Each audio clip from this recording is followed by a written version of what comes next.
ആരാ വിളിക്കണേ? അത് രശ്മി അമ്മ. അവള് 2 ദിവസമായിട്ട് കോളേജിൽ വന്നിട്ടുണ്ടായിരുന്നില്ല. അപ്പൊ കുറച്ച് നോട്ട്സ് ഞാൻ പറഞ്ഞു കൊടുക്കാനായിട്ടേ അവള് വിളിച്ചതാ. ശരി ശരി.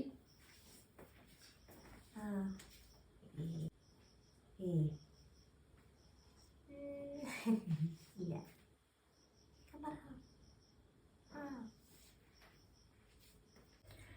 ഇവള് കൊറേ നേരമായല്ലോ ഫോണില്. ഇനിയിപ്പൊ രശ്മീനെ തന്നെയാവോ വിളിക്കണ്ടാവുക? ഒന്ന് വിളിച്ചു നോക്കിയാലോ?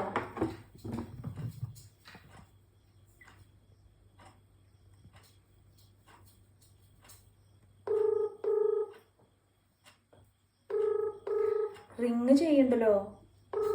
അപ്പൊ രശ്മീനെ ആണെങ്കിൽ അതിൽ ബിസിന്ന് എഴുതി കാണിക്കണ്ടേ? ആരെയായിരിക്കും?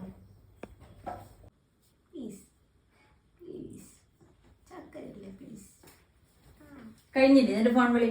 എന്താമ്മ? ഇതെന്നെ രശ്മി വിളിക്കണു. രശ്മിയാ? മതിട്ടാ ഫോൺ വിളിച്ചത്. അമ്മ അതിലാണ് എന്റെ അസൈൻമെന്റ്, സെമിനാർ, പ്രോജക്റ്റ് എല്ലാം. അതെ, കൊറോണ വന്നതിന് ശേഷമാണ് ഈ ഫോണിലേക്ക് അസൈൻമെന്റ് കാര്യങ്ങളൊക്കെ ടീച്ചേഴ്സ് അയച്ചു തുടങ്ങിയത്. ഞങ്ങൾ പഠിക്കുന്ന കാലത്തും IAS IPS എല്ലാവരും ഉണ്ടായിരുന്നു. അന്നൊന്നും ഫോണിൽ അസൈൻമെന്റ് ചെയ്തിട്ടല്ല ഞങ്ങൾ പഠിച്ചിരുന്നത്. മനസ്സിലായ? അന്നൊക്കെ വീട്ടിൽ ഒരു ഫോണുള്ളോ. ഇന്നിപ്പോ 5 പേര് വീട്ടിലുണ്ടെങ്കിൽ 5 പേർക്കും ഫോണാ. നിന്റെ ടീച്ചറോട് എന്റെ ഫോണിലേക്ക് അസൈൻമെന്റ് അയക്കാൻ പറയട്ടാ. എന്താ ശരിയാവാത്തത്? എന്തെങ്കിലും പ്രശ്നം ഉണ്ടെങ്കിൽ ഞാൻ ടീച്ചറോട് സംസാരിച്ചിട്ട് അത് പരിഹരിച്ചോളാം. അമ്മ